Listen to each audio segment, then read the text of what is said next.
તો મિત્રો અત્યારે અમે બસમાં બેઠી ગયા છીએ.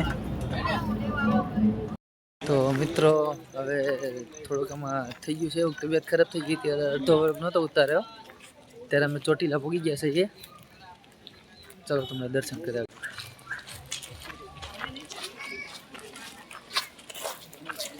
તો ફૂલ પબ્લિક છે અત્યારે દર્શન કરવા માટે. રવિવાર છે અને નવરાત્રિ હાલે છે, નોરતા એટલે ખૂબ ગરદી રહેશે.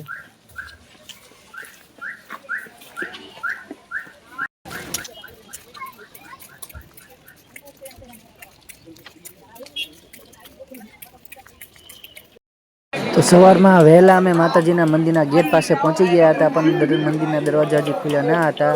ત્યાં અચાનક જ તે નંદી મહારાજ માતાજીના મંદિરના ગેટની સામે આવીને ઊભા રહી ગયા અને થોડીક અફરાતફરી થઈ ગઈ હતી, કેમ કે બધાને બીક લાગતી હતી કોઈને મારે નહીં. પરંતુ બધા લોકોએ ઘણા એમને સહેલાવ્યા, પણ બધાએ ટ્રાય કરી, પ્રસાદી આપી, ખૂબ જ મહેનત કરી, છતાં નંદી મહારાજ ત્યાંથી ટસના મસના થયા અને ત્યાં જ ઊભા રહી ગયા. મંદિરના ગેટ ખુલી ગયા છે અને હવે મંદિરનો ડુંગરો ચડવાનું શરૂ કરી દીધું છે ને ખૂબ પબ્લિક થઈ ગઈ છે, જે એક સાથે લોકોને દર્શન કરવા માટે ઉમટી પડ્યા છે.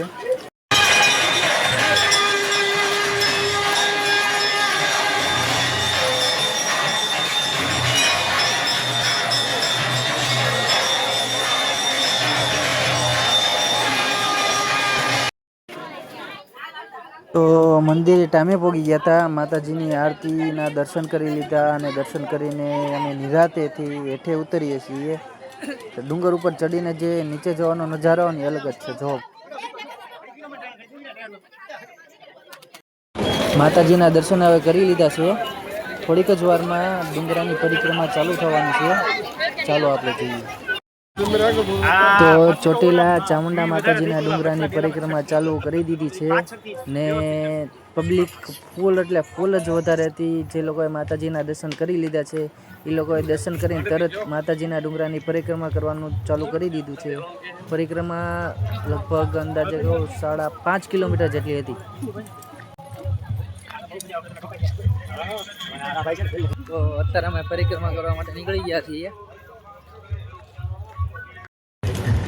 પરિક્રમામાં ઘણા બધા શ્રદ્ધાળુ એવા હતા જે લોકો વગર ચપ્પલે પણ માતાજીના ડુંગરની પરિક્રમા ચાલુ કરી દીધી હતી. જે રસ્તો તમે જો તો ખાલી પાણા ને પથ્થર ને એવું બધું હતું, તો પણ લોકો 5.5 કિલોમીટર ઉઘાડા પગે એ લોકો પરિક્રમા પૂરી કરી. પાછળની બાજુ પગી ગયા છો નહીં? પાછળની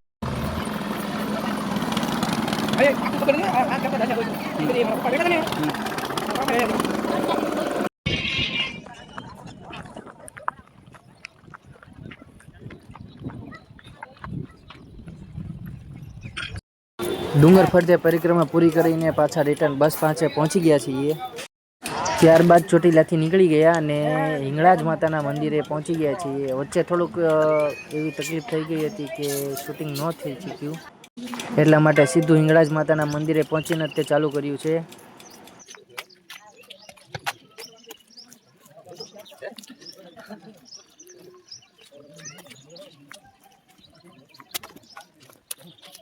તો અત્યારે અમે ચોટીલાથી નીકળી ગયા છીએ. ચોટીલાથી અમે અત્યારે અહીંયા આવ્યા છીએ મંદિરે, તમને દેખાડું ચાલો. જો હિંગળાજમાના મંદિરે પહોંચી ગયા છે. એટલી મોટી ઘંટી હતી કે કોઈ એક હાથે તો ઉગાડી શકતું નહોતું, તો ઊંચા કરવા પડે એમ હતા કે 2 હાથ કે બળવાળા લોકો જ હતી એ ઘંટી ઉગાડી શકતા હતા. તો આ છે હિંગળાજ માતાની મૂર્તિ, એકદમ મોટી. આગેથી તો નાની લાગે પણ પાસે તો ખૂબ જ મોટી ને સરસ લાગે.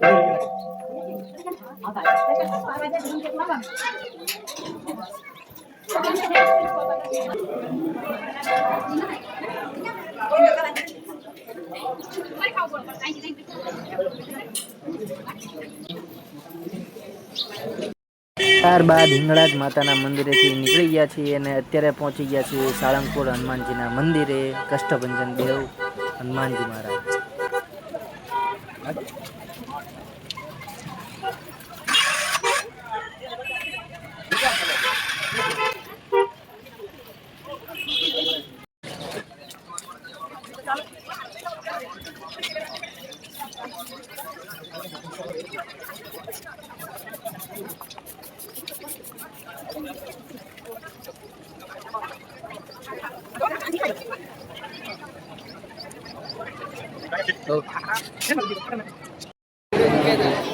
બજરંગબલીના દર્શન કરવા માટે એટલી બધી ગર્દી હતી કે લોકોને બબ્બે લાઈન કરવી પડી હતી ને માથે પાણીના એવા ફુવારા હતા જ્યાં તમને ગરમી પણ ન થાય.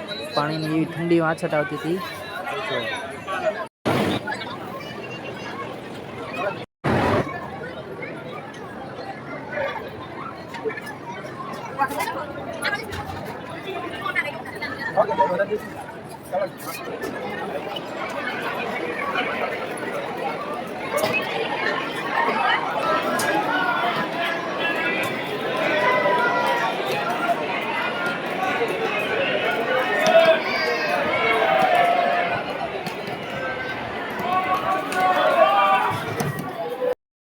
હનુમાનજી મહારાજના દર્શન કરી લીધા છે અને મિત્રો અત્યારે આપણે બહાર નીકળી ગયા છીએ.